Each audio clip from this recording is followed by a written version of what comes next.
On my husband's birthday, he got a video of me sleeping with my first boyfriend. Then our daughter hugged him and said she wished he were her dad, so he filed for divorce and cut us both out of his life. I never thought I'd be the type of person to write this. Hell, I never thought I'd be the type of person to do this. But here we are. My name is Monica Hayes, and 6 months ago, I made a decision that would eventually burn my entire life to the ground. At the time, though, it felt like the first real breath I'd taken in years. Let me back up. I've been married to Ronald for 13 years. 13 years of watching him build bridges. Literally, he's a civil engineer, while ours slowly crumbled. He wasn't a bad husband on paper. He paid the bills, showed up to parent-teacher conferences, remembered Harper's birthday. But somewhere around year 7, he just checked out. Emotionally, I mean. He'd come home, eat dinner in silence, disappear into his office for hours, then crawl into bed without a word. I tried. God, I tried. I'd ask about his day, one-word answers. I'd suggest date nights, always too tired. I'd reach for his hand, he'd pull away to check his phone. Harper noticed. She was 9 when she first asked me, "Why doesn't Daddy smile anymore?" I didn't have an answer. By the time our high school reunion rolled around last spring, I was running on autopilot. Wake up, get Harper to school, go to work as a guidance counselor, come home, make dinner, help with homework, collapse into bed next to a man who felt like a stranger. Rinse, repeat. The reunion was at some hotel ballroom downtown. I almost didn't go. Ronald certainly wasn't interested, said he had project deadlines. Of course he did, so I went alone. That's where I saw Troy Sinclair. I hadn't thought about Troy in years, but the second I saw him across the room, something jolted awake inside me. He looked good, older, obviously, but still had that same easy grin. We dated senior year, broke up when he went to state college and I stayed local. Typical high school ending. No drama, just life. He spotted me, walked over, and within 5 minutes, we were laughing about Mr. Caldwell's terrible history lectures like no time had passed. It felt good. God, it felt good to be seen. To have someone look at me like I was interesting, funny, worth talking to. Not just Harper's mom or Ronald's wife. We exchanged numbers. "Let's grab coffee sometime," he said. I should have said no. I didn't. Coffee turned into lunch the next week. Lunch turned into dinner a week after that. And every time, I told myself it was innocent. Old friends catching up. Nothing wrong with that, right? But I knew. Deep down, I knew. Troy made me laugh. He asked questions and actually waited for the answers. He remembered details from our conversations. He made me feel like me again, not the hollowed-out version of myself I'd become living with Ronald's silence. One night, Harper asked me over breakfast, "Who are you always texting?" "Just an old friend, sweetie." "You're smiling a lot more," she said. I like it. That should have been a red flag. That my 12-year-old daughter noticed I was happier texting someone else than sitting next to her father. But instead, I just kept going. 3 months in, Troy and I were having dinner at this little Italian place outside of town, somewhere I knew we wouldn't run into anyone. We'd just finished splitting a bottle of wine, and he was telling me about his job. He's a landscape architect, and I realized I hadn't thought about Ronald once all evening. "You okay?" Troy asked, reaching across the table. "Yeah," I said. I'm really happy right now." He smiled. "Me too." We walked to his car afterward, the night air cool, streetlights casting everything in that soft orange glow. He opened my door, but I didn't get in. I just stood there, looking at him. "Monica," he said quietly. I knew what was about to happen. I could have stopped it. Should have stopped it. Instead, I leaned in. He kissed me. Soft at first, then deeper. And I didn't pull away. I kissed him back. After that night, everything changed. I told myself it was just a kiss. A moment of weakness. I'd end it, pull back, refocus on my marriage. But Troy texted me the next morning, "Can't stop thinking about last night," and I didn't delete it. I didn't block him. I saved his contact under Denise in case Ronald ever looked. That's when I knew I was in too deep. The affair became routine within weeks. We'd meet during Harper's school hours, coffee shops 2 towns over, his apartment when I could get away. I became an expert at lying. Running errands. Meeting a colleague. Grocery shopping. Ronald never questioned it. He barely looked up from his laptop. 2 months in, I made a mistake. Or maybe it wasn't a mistake. Maybe part of me wanted it to happen. Troy came over. Ronald was on site for some bridge inspection 3 hours away, wouldn't be back until evening. Harper was at school. I texted Troy, "Coast is clear if you want to stop by." He showed up 20 minutes later with takeout. We ate lunch in my kitchen. My kitchen. The one Ronald and I picked out when we bought the house. Troy sat in Ronald's usual chair, and I didn't even flinch. "This is nice," he said, looking around. "Homie, yeah," I said. "It used to feel that way." He reached across the table, took my hand. "You deserve better than this, Monica. You know that, right?" I wanted to believe him. Harper came home early that day, half day at school, some teacher workshop I'd forgotten about. I heard the front door open and nearly had a heart attack, but Troy just smiled, squeezed my hand, and said, "Relax. I'm just an old friend visiting." Harper walked into the kitchen, backpack still on, and froze when she saw him. "Harper, sweetie, this is Troy. We went to high school together." Troy stood, extended his hand like she was an adult. "Nice to meet you, Harper. Your mom's told me a lot about you." She shook his hand, shy at first, but then Troy asked her about school, her favorite subjects, what she liked to do for fun. And she lit up. Actually lit up in a way I hadn't seen in months. Within an hour, they were sitting on the couch playing some card game Troy taught her, and she was laughing. Really laughing. I watched from the kitchen and felt this sick, twisted sense of rightness. This is what it should be like, I thought. This is what Harper deserves. Troy started coming over more often. Always when Ronald was working late or traveling, which was often. Harper started calling him Uncle Troy without me even suggesting it. She'd ask when he was coming over next. She'd show him drawings, tell him about her day, sit next to him on the couch. Things Ronald used to do. Things Ronald should have been doing. One afternoon, about 4 months into the affair, Harper and I were folding laundry in the living room. She was quiet for a while, then said, "Mom? Yeah, sweetie, I wish Uncle Troy was my dad." I froze. Held a towel mid-fold. She wasn't looking at me, just kept pairing socks. "He's fun. He listens. Dad never does that anymore." I should have corrected her. Should have defended Ronald. Should have explained that relationships are complicated, that her dad loved her even if he didn't show it the way she needed. Instead, I just said, "I know, honey," and I kept folding. Ronald got worse. More distant, more absent. He started traveling for work almost weekly, projects in other cities, late-night conference calls, weekend site visits. Part of me wondered if he knew, if he'd checked out so completely that he just didn't care anymore. The other part of me didn't want to think about it. Troy started pushing. "Leave him, Monica. We could be good together. You, me, Harper. A fresh start. It's not that simple. Why not? You're already gone. He doesn't even see you anymore." He wasn't wrong. Then Ronald's birthday came around. October 15th. He mentioned that morning he'd be working late, some client dinner he couldn't get out of. He'd be home around 10. I didn't plan it. Or maybe I did. Maybe I wanted to see how far I could push before something broke. I texted Troy, "Ronald's out tonight. Come over?" He showed up at 7 with a bottle of wine. Harper was supposed to be at a sleepover at her friend's house. Wouldn't be home until tomorrow afternoon. The house was ours. We had dinner. Drank the wine. And then we went upstairs. I won't go into details. That's not the point. But we were in my bedroom, our bedroom, and I felt reckless, alive, free. We heard the front door open around 8:30. I panicked, scrambled to fix my hair, threw on Ronald's old sweatshirt. Troy was already dressed, calm as ever. "It's fine," he whispered. "I'll just say I stopped by to say hi." We walked downstairs, casual, like nothing happened. Harper was standing in the entryway, overnight bag still in her hand. She looked confused. "Mom? I thought you were alone." "Harper, sweetie, what are you doing home?" "I thought Emma got sick. Her mom drove me back." She looked at Troy, then at me, then back at Troy. "Uncle Troy. You're here." She dropped her bag and ran over, hugged him. He hugged her back, ruffled her hair. "Hey, kiddo. Just stopped by to visit your mom." She smiled up at him. "You should come over more. It's way better when you're here." I smiled. Troy smiled, and neither of us noticed the shadow outside the living room window. Or the phone recording everything. Troy left about 20 minutes after Harper came home. Made some excuse about an early morning meeting. Harper was disappointed but hugged him goodbye. I walked him to the door, and he kissed my cheek like it was the most natural thing in the world. "Text me later," he whispered. I nodded. Ronald came home around 10:30.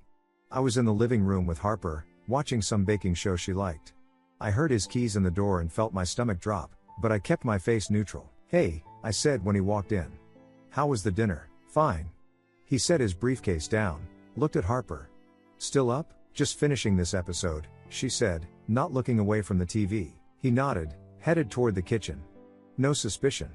No questions about why I smelled faintly of wine or why Harper was home early from her sleepover. Nothing. That night, He crawled into bed beside me like he always did. Didn't say a word. Fell asleep within minutes. I lay there staring at the ceiling, heart pounding, waiting for something, an accusation, a confrontation, anything. But it never came. The next 2 days were normal. Aggressively normal. Ronald went to work, came home, ate dinner, disappeared into his office. I went through the motions: coffee, work, pick up Harper, dinner, bedtime. I told myself I'd gotten away with it. That maybe the universe was giving me a pass. That I'd end things with Troy, work on my marriage, fix this before it got worse. I was an idiot. On the third day, a Wednesday, I was at work. I'm a guidance counselor at the high school, so my mornings are usually packed with student meetings. I was between appointments, checking emails, when my office door opened. A man in a suit walked in. Professional, polite, holding a manila envelope. "Monica Hayes, that's me. Can I help you?" He handed me the envelope. "You've been served." I stared at him. "Served? Divorce papers. Have a good day, ma'am." And he left. I sat there, envelope in my hands, not breathing. Around me, the office was still buzzing, phones ringing, students talking in the hallway. But everything sounded muffled, far away. I opened it. Petition for dissolution of marriage. Irreconcilable differences. Grounds: adultery. My hands shook. I flipped through the pages: custody arrangements, asset division, allegations of moral unfitness. Someone knocked on my door. "Monica? You okay?" I looked up. It was Angela, one of the other counselors. She was staring at me, concerned. Yeah. I'm fine, but I wasn't. And by the look on her face, she knew it. I grabbed my purse, told the front desk I had a family emergency, and drove home in a daze. The house was empty. Completely empty. Not furniture-wise, that was still there. But Ronald's stuff? Gone. His clothes, his toiletries, his laptop, the framed photos of us from the hallway. All of it. He'd packed up and left like he'd never lived there at all. I walked through the house, room by room, trying to process it. He'd been planning this. For days. While acting completely normal. Then I saw the living room. The TV was on. Playing something on a loop. I stepped closer. It was us. Me and Troy.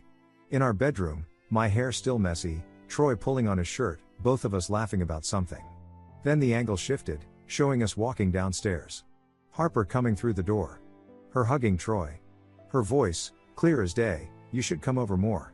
It's way better when you're here." I watched myself smile at him. Watched Troy ruffle her hair like he belonged there. The video looped back to the beginning. I grabbed the remote, shut it off, but my hands wouldn't stop shaking. Someone recorded this. Someone was outside our house, filming through the window, and sent it to Ronald. I called him. Blocked. I tried texting. Number disconnected. I called Troy, desperate. He answered on the fourth ring. "Monica, Did you know? Did you know someone was recording us?" "What?" "No. Monica, I got a call from my boss. Someone sent him a video. I'm being questioned about professional conduct because apparently you're married and this is insane. I can't be part of this. Troy, please. I'm sorry. I really am. But I can't do this. I have a career, a reputation. I can't." "You're bailing? Are you serious?" Silence. "Troy, I'm sorry, Monica." The line went dead. I called back. Blocked. I stood there in my empty living room, alone, holding my phone like it might somehow fix this. Harper would be home from school in an hour. I had no idea what to tell her. No idea where Ronald was. No idea how to explain that everything she knew was about to fall apart. Then my phone started buzzing. Text after text after text. "My mom, we need to talk. Now." "Ronald's brother, what the hell is wrong with you?" "My best friend from college, is this real?" "Someone from the PTA, I can't believe you do this to your family." I opened my mom's messages. She'd sent a video file. I clicked it. It was the same one. The one that had been playing on my TV. My phone kept buzzing. More texts. More calls. My parents. Ronald's parents. Friends. Colleagues. Then my mom's final message came through. "You're no daughter of mine." I turned my phone off. Couldn't handle it anymore. The texts kept coming, dozens of them, each one a knife in the gut. Harper came home at 3:15. I was sitting on the couch, staring at nothing. "Mom?" She dropped her backpack. "Why are you home early? Where's Dad's stuff?" I opened my mouth. Nothing came out. She looked around, noticing the empty spaces for the first time. The missing photos.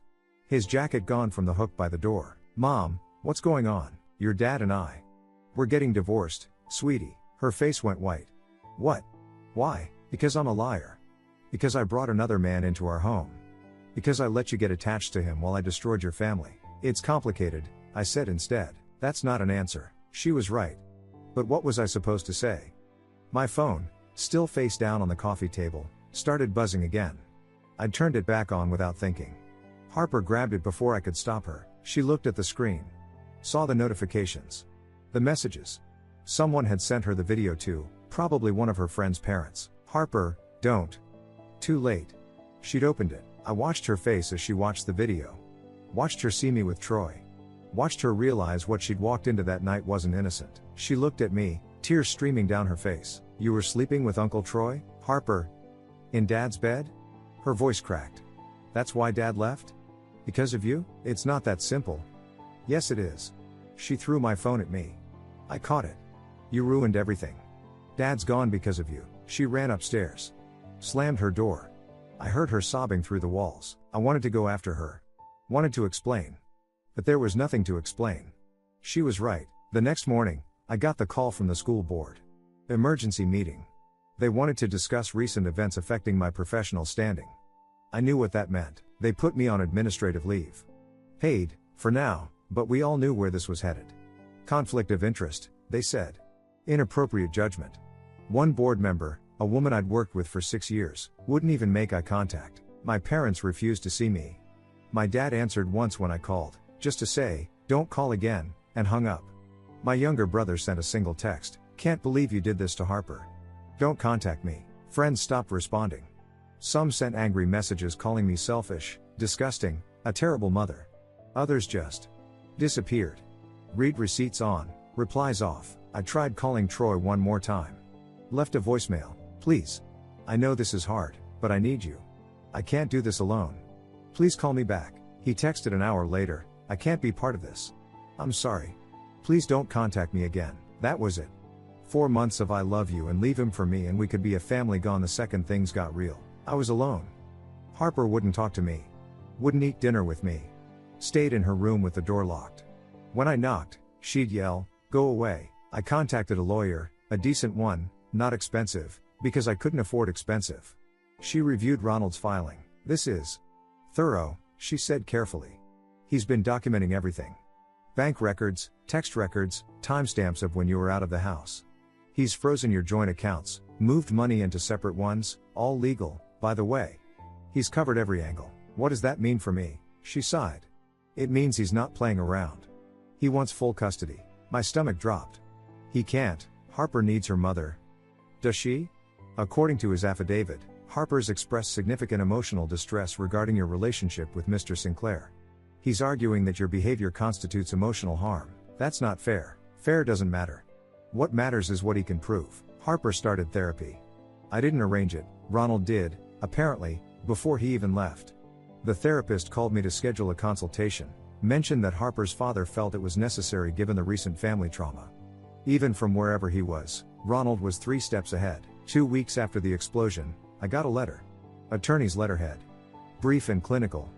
Custody negotiation scheduled for November 3rd, 10 a.m. Please bring your legal representation. We expect this to be resolved quickly. Resolved quickly. Like Harper was a business transaction. I showed up with my lawyer to some sterile conference room downtown. Fluorescent lights, fake wood table, industrial carpet that smelled like cleaning solution. Ronald was already there. I hadn't seen him since before everything imploded. He looked fine. Better than fine, actually. Clean shaven, pressed shirt, calm expression. Like none of this had touched him. He didn't look at me when I walked in. His lawyer, some guy in an expensive suit, shook my lawyer's hand, gestured for us to sit. Let's get started, he said. My client has a proposal regarding custody arrangements. I braced myself. Supervised visitation. Weekends only. Whatever punishments he'd lined up.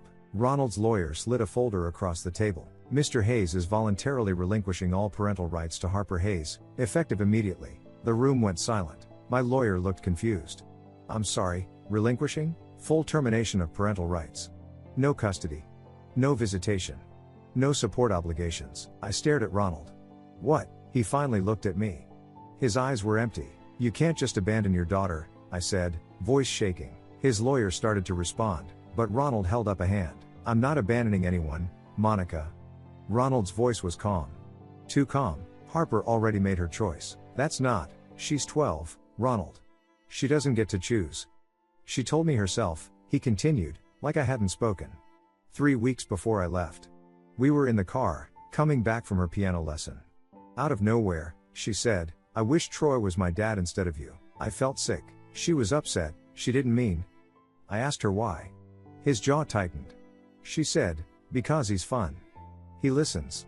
He actually wants to be around us. And you know what I realized, Monica? She was right. Troy was around. In our house. Playing games with her. Making her laugh. Doing all the things I should have been doing but wasn't. Ronald. And you stood there and let it happen. His voice finally cracked, just slightly. You watched our daughter bond with him. Call him Uncle Troy. Fantasize about him replacing me. And you never once corrected her because it was easier that way. My lawyer shifted uncomfortably. His lawyer just watched. I won't force my presence on a child who's already been taught I'm replaceable, Ronald said. You wanted this life. You chose it. Now you get to live it. She needs her father. Does she? He leaned forward. Or does she need stability? Because I can't give her that anymore, Monica. I can't walk into that house and pretend everything's fine. I can't sit at the dinner table knowing what you did in our bed. I can't look at Harper without seeing her hug him and smile like he was exactly what she'd been waiting for. So you're just giving up? No. I'm giving you what you wanted. Full custody. Full responsibility. No interference from me. I felt tears burning. You're punishing her because you're mad at me. Ronald's expression hardened. I'm protecting her from watching us destroy each other in court. Do you know what a custody battle looks like? Dragging a 12-year-old into a courtroom, making her testify about which parent she prefers? Having lawyers dissect every mistake we've made in front of a judge? He slid the paperwork closer. Harper deserves better than that. She deserves a parent who's actually present. Who wants to be there. And right now, Monica, I can't be that person. Not after what you did. Not after watching that video and realizing my daughter was happy he was there. Ronald, please. I've already filed the paperwork. It's done, my lawyer finally spoke up. Mr. Hayes, this is highly irregular. The court doesn't typically approve. The court will approve it, Ronald's lawyer cut in. We've already submitted the necessary affidavits. Mr. Hayes is of sound mind, understands the consequences, and is acting in what he believes is the child's best interest. I looked at Ronald, desperate. What about support? You're just going to leave us with nothing? You'll keep the house. I've transferred full ownership. I'll pay off the mortgage, should be clear in 6 months. After that, you're on your own, that's it? 13 years of marriage and you just walk away? You walked away first, Monica. I'm just making it official. Silence filled the room. My lawyer looked at me, waiting for direction. But what could I say? Ronald had thought of everything. What do I tell Harper? I asked quietly. Tell her the truth. That her father couldn't stay after what her mother did. He stood, buttoning his jacket. Or don't. I don't really care anymore. She'll ask about you. She'll want to know why. Then you'll have to figure that out. He picked up his briefcase. I'm done, Monica. With you, with this marriage, with all of it. You can't just disappear from her life. Watch me. He headed toward the door. My lawyer started to object, talking about finalization timelines and signatures, but I wasn't listening. I stood up. Ronald, wait. He stopped, hand on the doorknob, but didn't turn around. You're just abandoning her, I said, voice breaking. After everything, you're just leaving. He was quiet for a long moment. Then he turned, and the look in his eyes made me flinch. No, Monica. You already did that. I'm just making it official. He opened the door. Tell Harper. He paused. Actually, don't. There's nothing left to say. And he walked out. I stood there, frozen, listening to his footsteps fade down the hallway. My lawyer touched my arm. Monica? Are you okay? I wasn't okay. Because I just watched the last piece of my old life walk away forever. And I had no idea how to tell my daughter that her father was never coming back. 3 months later, Harper and I are living in a 2-bedroom apartment across town. We had to sell the house. Turns out Ronald only paid off half the mortgage before cutting ties completely. His lawyer called it more than generous given the circumstances. I didn't argue. The apartment is smaller, older, nothing like what Harper grew up in. Her room barely fits her bed and desk. The walls are thin. Our downstairs neighbor smokes, and it seeps through the vents.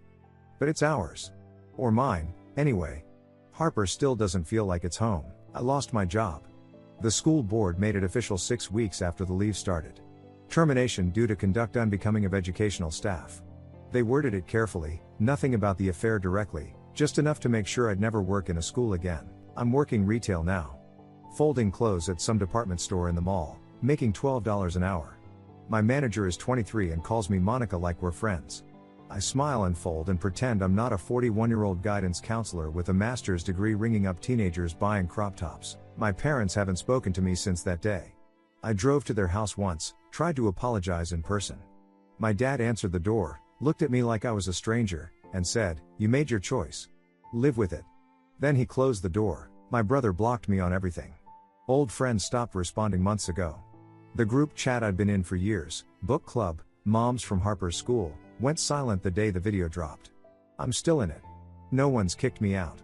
They just pretend I'm not there. Troy? I saw him once, at a coffee shop 2 months ago. He was with a woman, blonde, laughing at something he said. He saw me, and his face went pale. He didn't wave. Didn't acknowledge me. Just grabbed his drink and left. I stood there holding my coffee, watching him walk away, and realized he'd never actually cared. Not really. I was just convenient. A distraction. And the second things got complicated, he vanished. Harper's in therapy twice a week. I drive her, wait in the parking lot, drive her home. She doesn't tell me what they talk about. I don't ask. Our relationship is fractured. She talks to me when necessary, dinner plans, school stuff, logistics. But the warmth is gone. She doesn't hug me goodnight anymore. Doesn't ask me for advice. Doesn't curl up on the couch next to me like she used to. I'm her mother in title only. I started therapy too, finally. My therapist, Helen, mid-50s, kind eyes, doesn't let me off easy. "You keep saying Ronald checked out first," she said last week. "But did you ever fight for the marriage? Or did you just find an escape?"